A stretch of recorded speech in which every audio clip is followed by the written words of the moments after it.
Spotter's ready.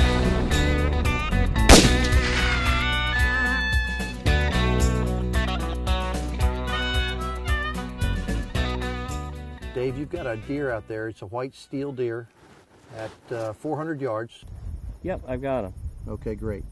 What I want you to do is come up 7 minutes in elevation. Got it. And the wind is about 6. Give me 1.5 minutes left. Got it. All right, great. All right, spotter is ready. Spotter's ready. Shooter ready. Hold center. Send. Outstanding shot. Center mass.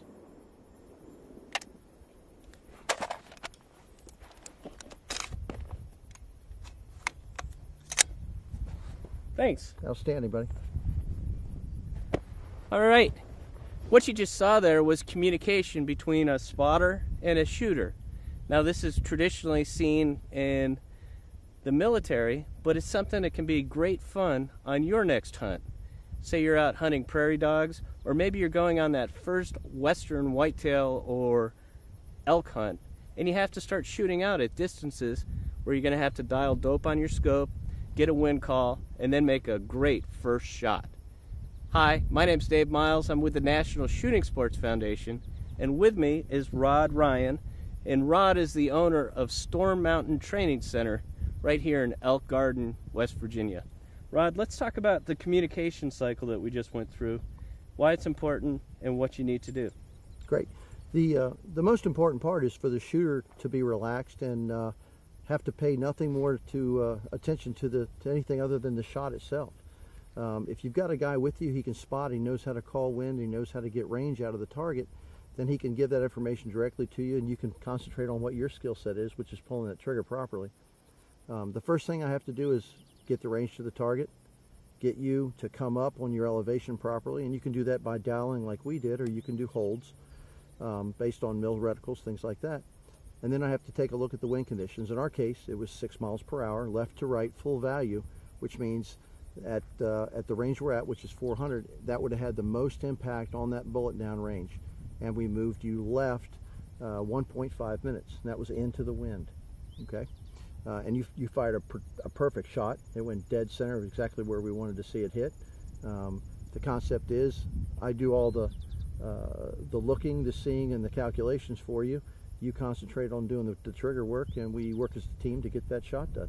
That's great, and what's critical here is that the fact that there is a teamwork. At times the communication isn't always there, and there's a certain process that you take, and it takes time to get that level of confidence. Of course, you've been teaching people how to shoot at long range for many, many years, and many years before that you had military experience. What we just got today and over the last 3 days was your long range course. Great fun to do, and I had to communicate with my friend Mike that works with me, and our communication wasn't always that great. So how do you improve that communication so that you always get the same situation we just had? Well, we start off by giving you guys a kind of a dialogue concept of what we'd like to see as a starting point.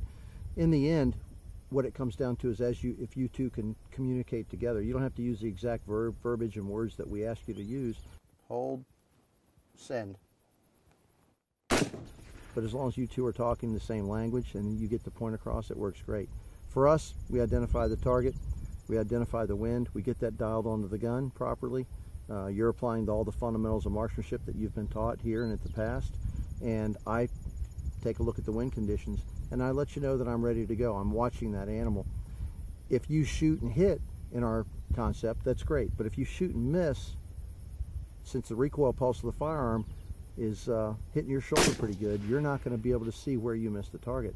The spotter, in our case now, I'll be able to see exactly where you missed, so I'd have at least an idea of how many inches to the right or how many mils it is to the right, and give you a quick secondary call so you can get on that animal. The biggest thing is that if we are going to take that animal humanely, we need to get a proper kill done.